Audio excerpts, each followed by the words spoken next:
Leslie et Michael décident de quitter Bordeaux quelques jours pour des vacances sur la côte basque, histoire de reprendre des forces avant d'attaquer la période des vendanges. N'ayant pas de véhicule, le jeune couple d'une vingtaine d'années a l'habitude de prendre le train avec leur chien Moustique. L'animal est en règle, il a une muselière, un titre de transport et son carnet de santé.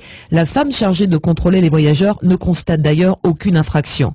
Le voyage se passe ainsi sans problème, dans le calme. Leslie finit par s'endormir, son chien, sous son siège, fait également un somme.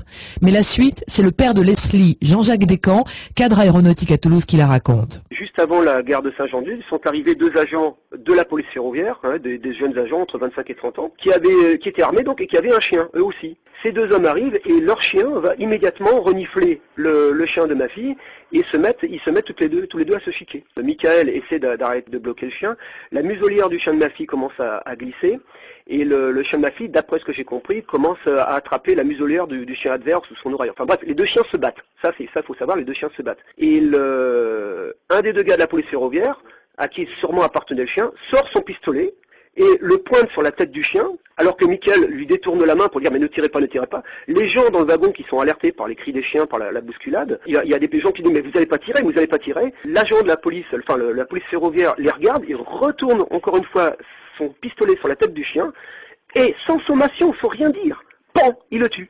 Il lui tire une balle dans la tête. Les gens avec le bruit, avec l'odeur de la poudre, etc., il y a des gens qui sont complètement attirés.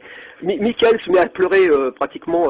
Ma fille est restée complètement paralysée, tétanisée, quoi. Elle comprenait même pas ce qui se passait. Elle avait la cervelle du chien sur elle. Enfin bref, c'était cauchemardesque, quoi. Et le gars est parti et le deuxième policier qui était là, il a regardé la situation, il a à peu près compris, il a dit je suis désolé.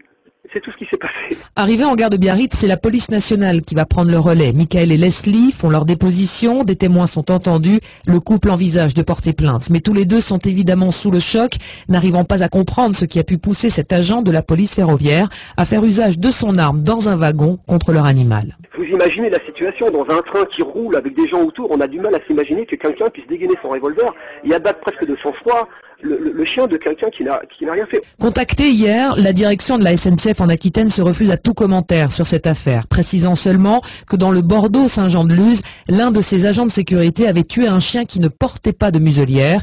L'affaire aujourd'hui a été confiée au commissariat de Biarritz. Tous les jours, des milliers d'idées naissent.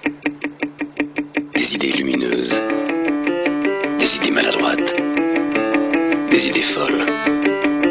Et si on n'y prend pas garde, si on les abandonne à la première occasion, elles s'égarent, elles s'éteignent.